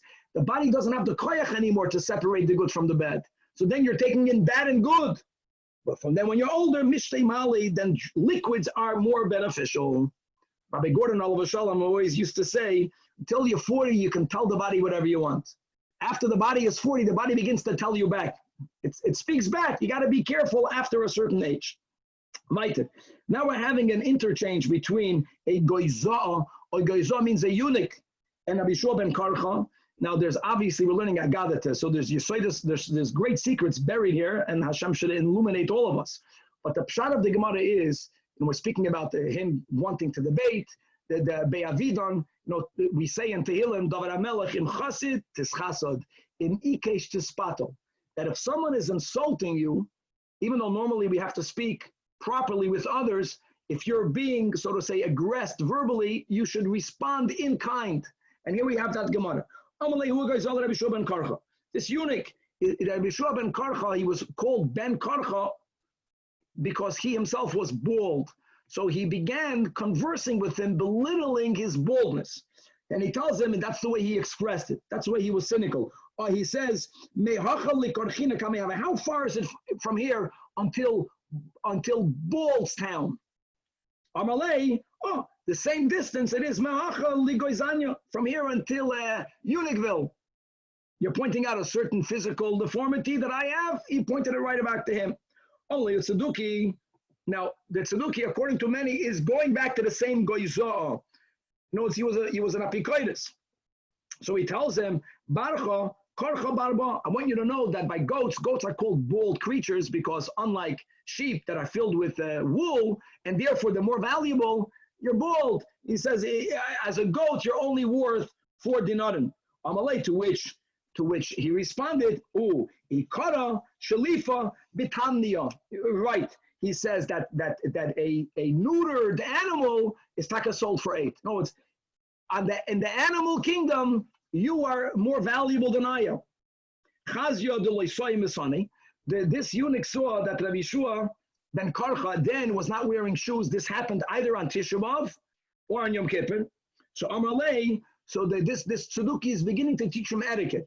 He's telling him like this, that the Al-Sus Melech, whoever rides on a horse is a king, right?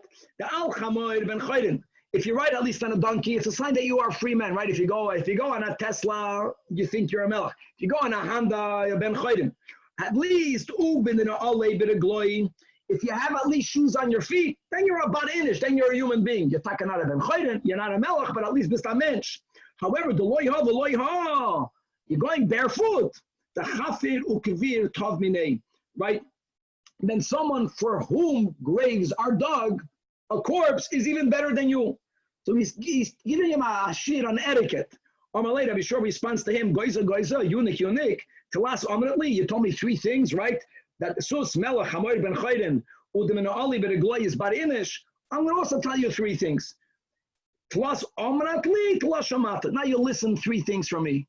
Now, one of the physical consequences of becoming a eunuch, we're speaking about someone who volunteered to have some or all of one's male genitalia cut off, right? So he tells him, and that also affects the body hair. People that became eunuchs, they lost their beard, right? They became more feminine. So he tells him, you should know that hadras panim, that the beauty of a person's face, of a man, is his beard. Zajac. Now I know many people, especially now, thank God it's back in style, but when we grew up in the mems, it was like not normal. Which was good, that it made a yid take a look distinct from lahavdul ananyid. But it's a psychological thing that the emes, objectively, the beauty of a man is his beard.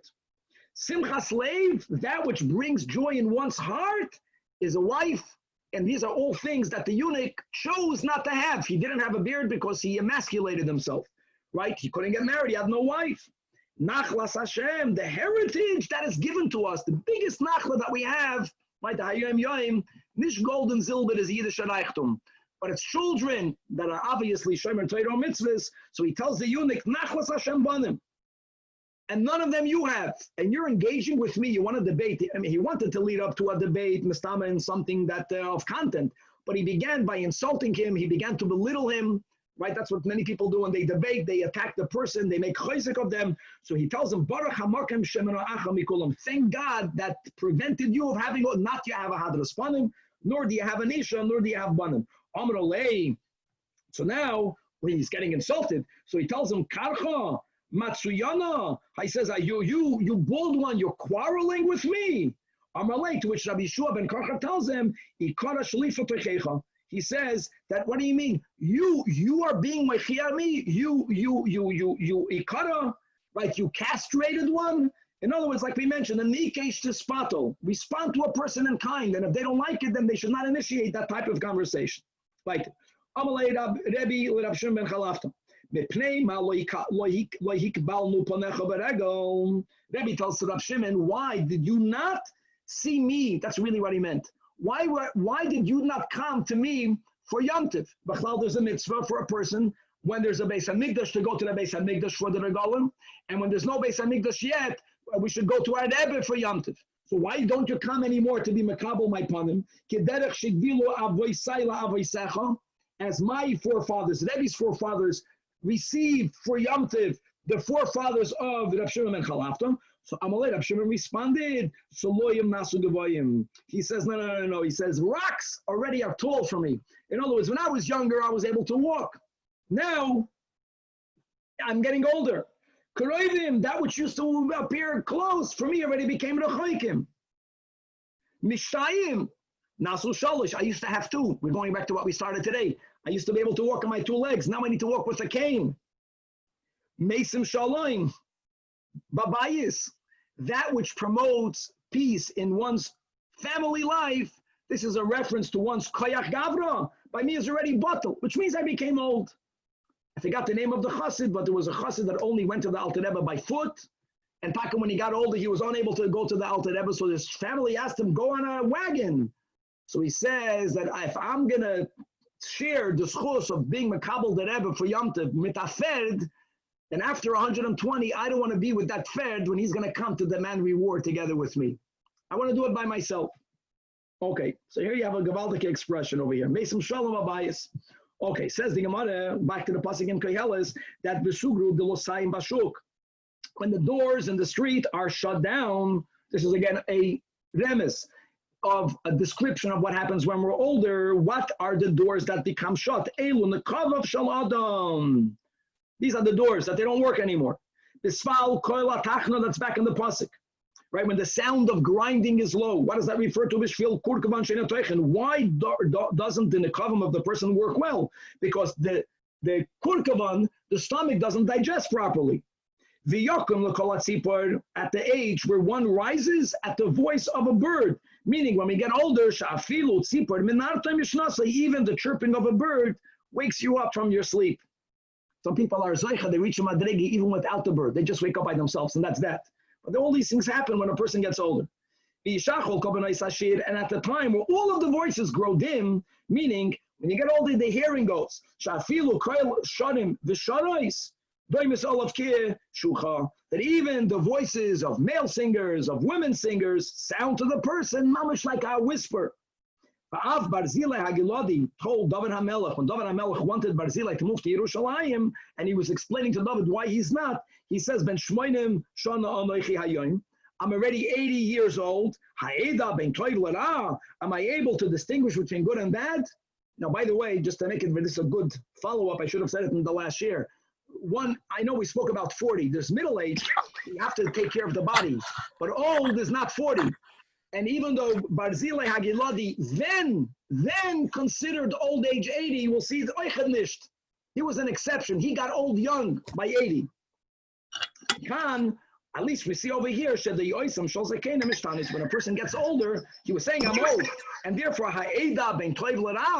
when you get older, it's already hard.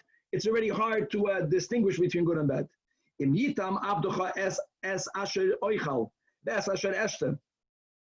Meaning, no, can I even taste at my age that which I'm eating and drinking? So mikan, that when you get older, your lips open up, the mouth stays open. It's harder to keep the mouth closed while you are eating. So there's a certain amount of drooling that happens. And then he goes weiter. This is all what Barzilai Hagiladi is telling David HaMelech. Im eshma oid bekoil sharim v'sharois mikan shosneim shosekenim mischabdois. You are unable to hear properly. Says the Gemara Amanav that Barzilai Hagiladi Shakara. How do we know he's Shakara? You're telling me Rav. Don't forget, Rav was very old. So Barzilai Hagiladi is saying I'm 80 and therefore none of these things are working properly. It's Nish Emes. How does Rav know it's not Emes? He's not bringing an ayah from himself. Like according to some, Rav then was already hundreds of years old, but he's bringing an ayah that who Amsa, that Havya Bei Rebbe, that I remember that there was a certain maidservant that worked in the household of Rabbeinu HaKadosh while she was Bastishin Betartishin when she was 92 years old. And one of her jobs were to taste, to make sure that the cooking, the food tastes okay. Kidra is an ayah that even when you're 92, you don't yet lose the time of food and drink. So Barzilai Hagiladi is saying since he's 80 years old, he already lost appreciation for food. He's lying. So Rava says he wasn't lying. He got old young. He got old when he was 80. Imagine if that's emes then, so unless no one, that's a psychological thing. No one should think that if they're 80, they're old. No, they're not. They're middle-aged. They're not old. Why was he old? Barzilai Hagiladi shatuv bezima haba. And the rule is that the chala shatuv bezima, zikna kaifetzas olav. He suddenly gets old. He turned 80 and all of a sudden he got old. Tanya we learned. And this is what we learned at the end of Masechtas Kinan. That Rabbi Shmuel ben Rabbi Yossi Yomer. Talmidei Chachamim, back to what Barzilai Hagiladi said, that I'm old and therefore my mind doesn't distinguish well between good and bad. Talmidei Chachamim, the older the smarter, the older the wiser. Kolzman shemaskinim chachman litoifes bahem. Sheneman, as it says, bishishim means in aged, in the old is chachma. That's where you find chachma, dafka in the older person. V'oidech yamim. Only when a person merits to have oidech yamim do they then at least begin to get the right vina, tbuna. However, Ami Haaretz is the opposite. That kolzman shemaskinim, the older they get, tipshus litoifes bahem. They become more foolish. Sheneman, as it says, that meisir sofal lenemanim. V'tam zikenim yikoch, that God distorts, right, the utterances of people that used to be trustworthy, but now it's distorted, right? The tam zikenim is removed, so that refers to the non-Talmud Chacham, and this resolves a contradiction because you can ask, how can you say that if it says b'shishim chachma? How it says v'oidech yamim tfuna? So that's the answer. Depends if a person is a Talmud Chacham versus if the person is a Amei Haaretz. And now we're going back, my friends, to the pasuk in Koheles, where it says that when a person gets older, gam migovoiha yiro, that a person has fear of heights, something which you don't have when you're young. Meaning, what does heights mean? Many people when they're young, they also have fear of heights. It means shafilu gav shushes, even a little mountain You're walking on the street and there's a little bump on the road, oy gewalt, it already looks to an old man, this is already a mountain. I'm afraid to go there. Then it says weiter in the pasuk that that when a person gets older, he thinks that there are terrors on the road. What does that refer to? When a person starts to travel, a person becomes filled with anxiety because a person doesn't have that much koyach. So when you're walking, you have to be able to walk back. So when a person gets older, they're thinking the whole time, maybe I'm walking too far. I might have koyach now, but will I be able to make it back? So that makes your whole trip filled with terror. Right, and when we get older, the almonds blossom. What does that mean, the almonds blossom? Zu kili boises. Kili boises means the hips. When a person is younger, Hashem made that the hips and other bones, they are covered with tissues. And when we get older, there's a deterioration of those tissues, which is why older people, if they're not obese, their bones protrude more from their skin. And that's called, when we get to the age where the almonds blossom, but that's not a good thing. There's a lack of tissue. And the istakel hechagov, right? And even a grasshopper becomes a burden. What does that refer to? Elu agavos, right? That's the back side of the person, that even that becomes burdensome to walk with. This safer ho aviyoina, the aviyoina is safer, the aviyoina fails. What happens in old age? In other words, the desire to be with women fails, goes away when a person is older. And indeed, Rav Kahana have a pasuk, Sidra Kamedinav. When Rav Kahana was learning the pasuk and Mistama teaching all of this in front of Rav, Kimot Haikra, Nogid V'itnach, Rav gave a krechts. Omar Rav Kahana said to himself, Shmamina, Beto Lechem de Rav. From this I understand from his krechts that Rav identified with this simon of old age, that Rav already then lost his physical desire. And when he heard that this is one of the simonim of getting old, he gave a krechts because he was getting old. Amar Rav Kahana. I'm sure there's a lot more to this. We're learning this very external, but at least hopefully we're teaching the words correctly. Says the Gemara, Amar Rav Kahana. You can say that he was krechtzing because it's a mitzvah to have children. And even when a person gets older, really they have a mitzvah, even after they were mekayim the mitzvah. Right? That's the beginning of the whole year today. A person should have children as long as they could. So maybe Rav was krechtzing because since he lost his desire or his ability, that means that he was no longer able to fulfill the mitzvah of having children. All right. Amar Rav Kahana. When it says in Tehillim the words ki hu amad, that when God said something, it became that way. In other words, there are certain phenomena in nature that if not for God saying, it would not have been that way. So what does that refer to, Zoishu? This refers to the natural desire that man has to be with a woman. In other words, really, it's not logical, as the Gemara is going to explain. Elamad, the way we should put in us, at least until when we get very old, that there is such a desire. And that's why Vayamoid, that goes to man's desire to have children. Even though logically you can argue, why would people want to have children? But the way should put in healthy people such a desire, as he teaches. Tani, we learned in a Braisa. This is all Rav Kahana's quotations, that Isha is Chema Smalitzoya. Alter Rebbe quotes these words. And Upia Molidam. So again, logically, you can say that maybe people won't find her so attractive. Nevertheless, that's the ki hu amar vayehi v'hakoil ratzon achreha. And Mistama, the same thing is with children. Because they're expensive to raise. There's some of them, not my children, not your children. Other people's children are difficult to raise. But people really want to have children. To acknowledge that this is pasha the teva that God put in the person. Back to Kehelis. That eventually man goes to his home, not el beis ha'olam, but oilamai. Amarav Yitzchak. Every person has his own oilam. Melamed shekol tzaddik v'tzaddik nois nemay mother lifi k'voidoi. And Mashal Melech, this is beautiful. Shenichnas suba v'adav leir. Everyone passes away. It looks like everyone passes away the same way. And a chanami. We all pass away the same way, but when the neshama comes to its destination, everyone has another destination. It's like when you have a king and you have citizens that are entering the city. So kisheim kulam b'shar echad nichnasim. Kisheim nichnasim. I'm sorry, when they enter, it's kulam b'shar echad nichnasim. They all enter the same way, but kisheim London. But where do they go to?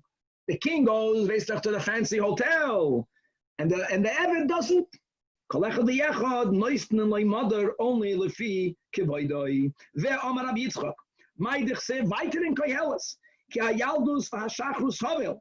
He says that youth, right, or yaldus means pre-youth, and shachrus is when you're black. Youth is mamish hevel vasmentos. He says the varim sha'adam oisa b'yaldusay, the behavior that we choose to engage in while we are young is mashchidin panav le'ezik nasi. Will make our face become dark while we are old. While we are old, as Rashi says right here on the side of Tosfos, Rashi on both sides, 4 lines before the bottom of the Amid, that what is the activities of youth? Roif Tashmish. That Roif Tashmish is mashchir and panav, it makes you dark, meaning matish koichai, as we had on the previous daf, that there's a certain shine, especially by the forehead, and all of that is something that some people lose when they get older. V'amar Rabbi Yitzchak. Now we're going from old age to after the passing. That kasha rima lemeis kemachad b'sarachai. That the worms are as painful to the corpse as pins are into the living flesh. And as many comment over here, that we're not speaking about a physical pain, but as we'll start learning the whole sugya of the awareness that the nefesh has as to what exactly is happening with the body, being that the body housed the neshama of the person during his or her life, the neshama is saddened and is hurt by the decomposition of the body. So every time a rima takes a little piece of the body, it's painful to the nefesh, as it says, and this is pasta iyuv, that ach b'sarei olav yichav, that at the end, the flesh is pained over itself. And Amar Rab Chizda says, Rab Chizda, for how long does that happen? Now we're going into details. Nafshei shel adam misabelas olav kol shiva, that the person's nefesh is misabel on the deterioration of the body for the first 7 days for what we call the Shiva. Now, how do I know that? Because since Iyuv says the words, the nafshay olav te'evo, avelus, and we have in the Chumash, Aremes, right, by Yaakov Avinu, when they were taking him to Ma'aras HaMachpelah, so they stacked that goyd and ha'atat, and there it says in the pasuk, by Yas lo'aviv evel, shivas yomim, so that's Aremes, that the avelus of the nefesh over the body is for 7 days. A lot more on this topic. We're just opening this up. Says the Amar Rav Yehuda. Meis she'ein lo menachamim. Interestingly, ein lo menachamim means that you would think that nichum avelim is likavoid the ones who are sitting shiva. No, not only.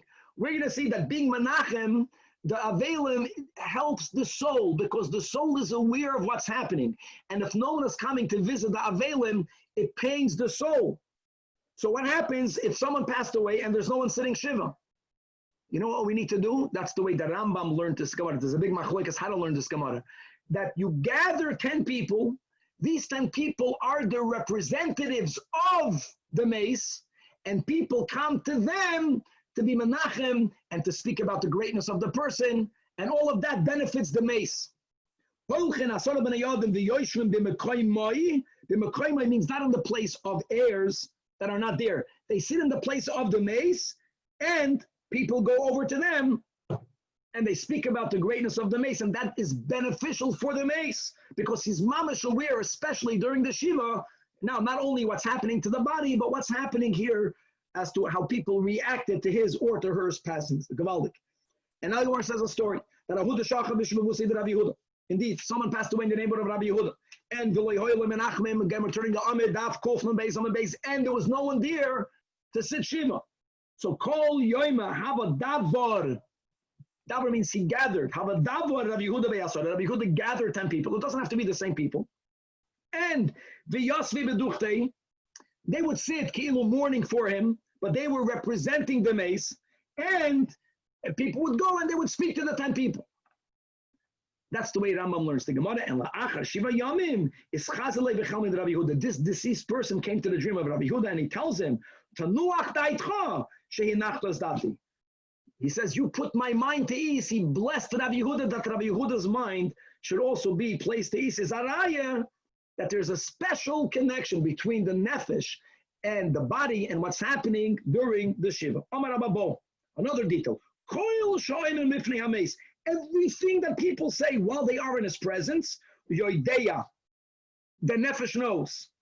Wow, and that goes on. Actually, until there's stimas hagoyel. The big machlokas rishonim what that means, but it's a certain moment when the grave is filled up, when the burial is over, or when the burial is over and stones are poured on the top. Kimin hagein, which is like when the avelim they say kaddish the first time. That up until then, everything that's said, the nefesh knows. Now says the Gemara, that this statement is taka only achi sasam hagoyel, but v'chadomar achi yisakel habasa, that until the flesh completely decomposes, the connection of the nefesh is so strong that everything that's said there is being overheard by the nefesh that stays connected. Where is that based on? The chsiv, again, back to Iyuv, where it says, Ach, b'sarei olav yichav, the nafshrei olav te'avol.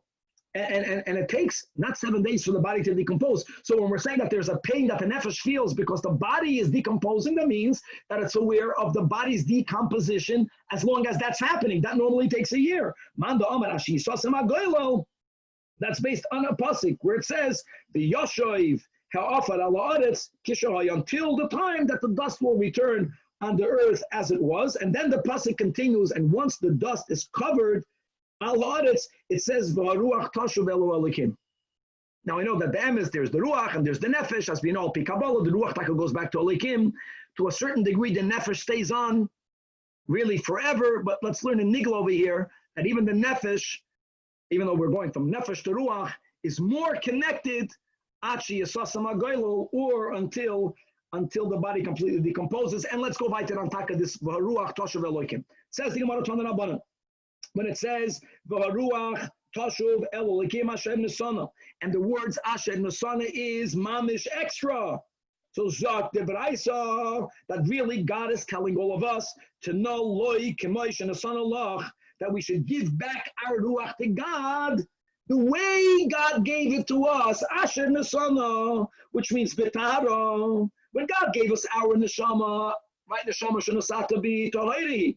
So after, when I give back my neshama back to God, I have to make sure that my neshama is tahir, tahira. Mashal malach basar v'dam shechilek bigdei malchus lavadav. He gave out garments. That's the the smart people, the wise servants, when they got these garments, if they were going in a dirty place, they would not wear it. They were very careful to keep the garments clean, and they kept them folded, and they placed them in a box. If there was a fear of them getting dirty, they kept away from dirty places. However, Tifshem Shabahem, at some point, the king asked for his garments back. They were ready. They were neatly pressed. They were clean. So says what happened. But the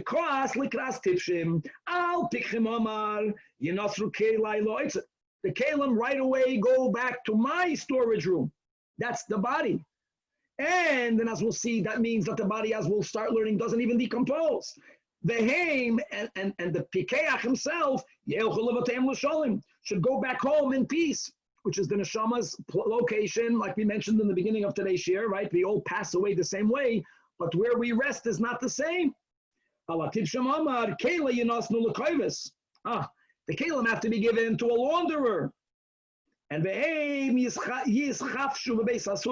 themselves, who were uncareful, negligent with the garments, they have to be confined for a while in prison. So now the Braisa speaks out the Nimshal.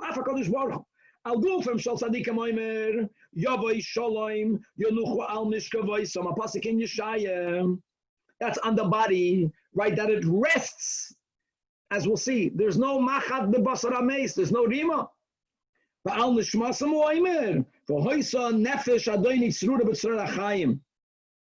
it reaches a very high level, that it's completely bound in the tzroir hachayim.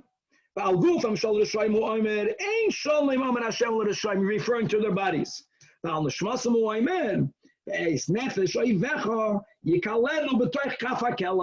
there is a period of time that neshama has to undergo the kaf hakela, Right? We have in the Hayom Yom of the 7th of Teves, there the Rebbe quotes that to be putted from Kafakela, a person should be viewed by heart. The Rebbe writes, Mishnayis, Tanya, and Tehillim, and that will help, as we'll explain in a moment. Well, Kafakela is that you're being slung from one place to the other, that there's a certain interim period where the neshama sometimes is brought up, or the nefesh, or the ruach, to a very high level, but then it's brought back down to whatever that person was engaged in while they were still alive. And that back and forth is called the kafakela. Time you learn to the Brisa. The shmasim shel tzadikim genus is tachas kisi yakavoi. As it says, according to the same verse, that shenemar v'hoya nefesh adoin yitzror b'tzror achayim. V'shel v'shoyim zoyim ma'israel chayis. They are confined. That's from zoyim ma'is. Umalach echad oimed b'seifa oilam. Umalach echad oimed b'seifa oilam. Umekal nishmasim zelozem. They are being thrown from one end to the other. And again, one end to the other means from a very high level, because everyone does good. So they go, they get connected, and then they have to come back, and they go and they come, and that is itself the way that the neshama is cleansed. As it says, so now the Gemara says, what about Dainanim? I got Rishoyim are, so to say, are stuck in the Kafakela for a longer amount of time. What about a Beinani? Amalei, that Ika Shachivna, had I passed away, and I wouldn't have told you what I heard from my teacher, I heard something about this that so few people knew, that had I passed away, and I wouldn't have told you this, then Hai Milsa, then this matter, then no one would be able to tell you what I'm telling you. No, I'm happy you're asking this question, because I know that this is what Shmuel said regarding the Beinani. And we're going to go back to the Hayom Yom. That there's a malach called Duma. Duma is the malach to which all neshamas, at least of non-tzadikim, are handed over to right after the passing. However, even though we all have to begin the same way, halalu, the Beinanim have rest. Halalu elem anoyach. In other words, the Gemara is alluding to that there is a way of circumventing kafakel, and that's the Hayom Yom. It's not a tzaddik, even a Beinani, that as long as while we are alive, we make an effort to engrave in our minds words, as according to the words of the Rebbe, Mishnayis, Tanya, and Tehillim, not only to have it in our minds, but then to say them whenever there's an opportunity. That is what, even when we're just a Beinani, we're not tzaddikim, but it completely saves us from the kafakela that's mamish l'chayda based on this Gemara. Says the Gemara, Omar Rav Mari, I want you to know tzaddikim, asidim tzaddikim dahavu afra, that tzaddikim will turn into dirt.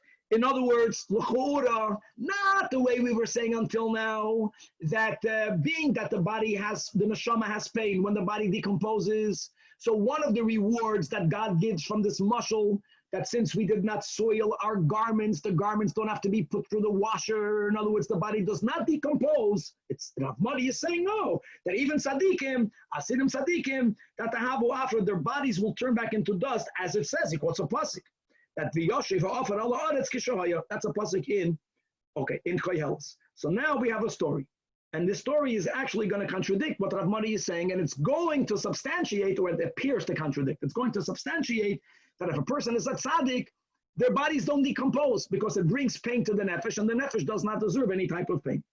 Or a better way of wording it is that there's no reason for the body to decompose. There's no reason for the body to decompose, because since the bodies were never engaged in a sin, so why should it have to decompose? It only decomposes to get rid of the unholy connection to Olam Hazeh. Hanu kapuloi, this amazing story. There were diggers, and Rav Nachman owned property, and they were digging the ground. And what happened? It happened to be, unbeknownst to Rav Nachman, that in his property, many years earlier, a great Tana, or maybe an Amaida, by the name of Rabbi Choy bar Rabbi Yoshia, passed away and was buried. So they exposed his body. And you know what he did? Rabbi Choy, that passed away many years earlier, he shouted at them. How great is that? And you can just imagine how they felt. They got sushraken. They were working the ground, and there's a mace, and they knew he was buried from who knows how long, and he's telling them to back off. So they went running to Rav Nachman. So Asuv Amr Rav Nachman. That what happened? They told him that Nachar ben Gavra or Nachar bon Gavra. Gavra means a dead man is shouting at us. Ooh, that's interesting. So Rav Nachman came for Amar Lei and he begins to speak to the corpse. And he asks him, Man Nihu Mar, who is the master? Amar Lei, he responds, Ano Achoy Bar Yoshia. Amar Lei, hold on. Taka is not tzaddik. But didn't we learn, we just quoted that Rav Mari says that even a tzaddik becomes dust. The lav Omar Rav Mari that Atzidei Tzaddike the Havu Afro, why did you not decompose? Amalei, so the corpse tells Rav Nachman, who is Mari is telling me to decompose? I don't even know him. Umani Mari, Dilo Yadanole. So Rav Nachman says, no. Forget about Rav Mari.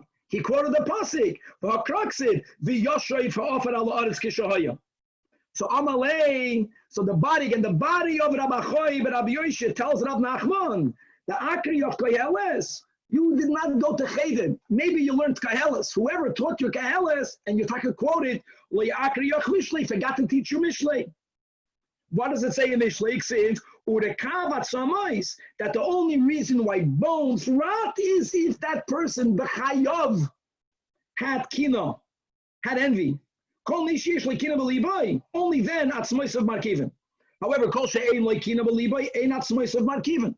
So you have a pasuk in Koheles. We'll see what we do with that. But why are you b'chal quoting Rav Mari? I don't even know. I have a pasuk in Mishlei. The pasuk in Mishlei, since I Rabbi Choy never had kina, there's no reason for me to decompose. So Mekitza, he started to look more alive than not alive. It's a Gavaldic story. So Gashashay, Rav Nachman felt him. This is mamish behemshich. What did we learn in yesterday's shiur? That kol ha'oitzam einov shalmeis b'shas misasi is shayfech damim. Here he's speaking to a corpse. He touched him to feel. He was mamish. He was there. The body was there. It was not an illusion. Chaz yodi is be'memasha. Where the memasha means that he was real, or he really felt like he was alive after passing for many years and being buried. So Amalei, if you're so alive, why didn't you come back? Amalei leikum mar ligavei de beso. Come over for Alachaim. Amalei, so which the corpse responds, Gali adatoch. Now I see that filu nevia like oris. Mishlei is ksuvim. Now I see you didn't even learn Nevi'im properly, because it says, and it's quoting from Yecheskel, that when God is going to resurrect the dead, then v'yadatim ki ani Hashem. Everyone is going to know that I am God. The tischi es kivrei sechman. I will open up your graves. And now is not yet the time, Gamaldik, as Rashi writes over here, that the tischi zok Rashi baha'aloisi, when I will bring the dead back up. Achi alenu HaKadosh Baruch Hu mikvoreisenu ein lanu reshus la'alois. But I'm alive. Okay, Gamaldik. Amalei, okay, let's say that the Mishlei and the Koheles level themselves out. But the Chabad pasuk from Chumash I learned, and it says in Bereshis, Ki offer atov el offer toshuv, and you did not return to dust. So Amalei responds, the body is responding. Hahu sho'achas kodem tchias hamesim. Yeah, there has to be this returning to offer. It's going to happen a moment before tchias hamesim. But until then, if a person did not misbehave, then their bodies do not compose, and therefore their nefesh never undergoes any type of tsar. Says the Gemara Vayter, Oman le'ahu tzeduki. So Rabbabohu, Amritu, you say that nishmasan shal tzadikim genuzis tachas kisiyah kavod. Oy bazoi avakash. He says, when we read that Shaul HaMelech, he wrongly got what's called in Goyish, a necromancer. That means someone who shoyel el ames. It's really connected to the koyach of Tuma called Oiv, that through manipulating bones of a corpse, they are able to call back a spirit, and he, through that medium, called back the spirit of Shmuel Hanavi. But Shmuel is tzaddik, and you're telling me that the neshamot of the tzaddikim are genuzois. Genuzos means that they are safely resting in tachas kisei hakavod. So oivya tamya, right? Oivya means the bone necromancer. Heicha aske l'shmuel ben Agida. Mele, if the neshama is not Right? It's wandering somewhere. It's still connected here. So then you can communicate to it. It's not even here. So Amalei, back to what we learned before, the machlokes. How long is it still here? Is it until the end of the burial, or is it for the first year that Hassan was b'teich shnei masur chodesh? No, it's just a lahoyer that according to what we're learning, if the body never decomposes, then maybe the neshama never has to leave.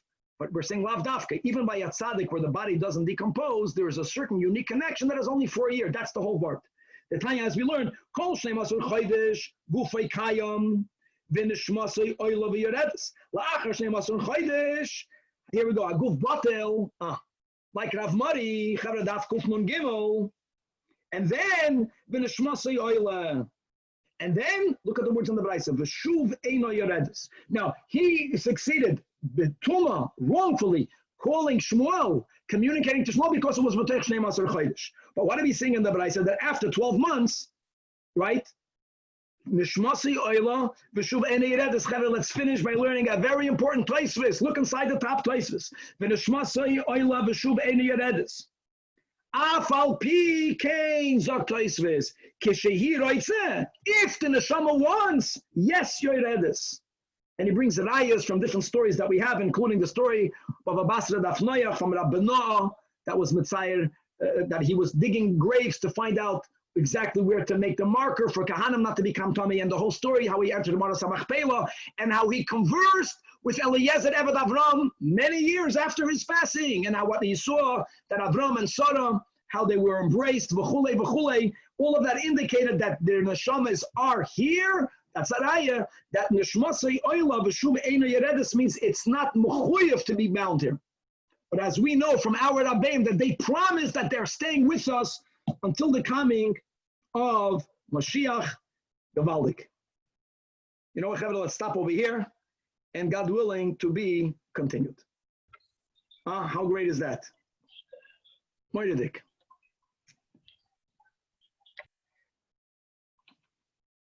That's why we go to the cemetery. And there's a special connection between the nefesh and the body. And I'll tell you, maybe I should have spoken it out, but at least for the over here. I think the diuk is v'neshmasei oila. And by a tzaddik, the neshama is yored. But the nefesh, I think that's what the nefesh by everyone stays connected with the body. The nefesh by everyone stays connected to the body. All right. What's the difference between nefesh and neshama? It's a different level. It's the lowest level. That's the by your nafash. That's the whole. I should have spoken out. The whole chachma of the Maral, when he made the goylam, one of the functions of the goylam was that they were making blood libels by planting bodies of goyim in our homes before Pesach. What really happened? Those were people that died already, but they were buried, and he dug them up. So the goyim had the koyach to see if the nefesh is in the Beis HaChaim by the goyim, by their cemeteries. So he would take the goyim. The goyim would find which caver did they take the body from. So when they claimed that we murdered those bodies, he said, no, it came from here. And they showed the police that the grave was dug open, that there was no one in there. Got it. A freilichen Shabbos, everybody. Thank you, Rabbi.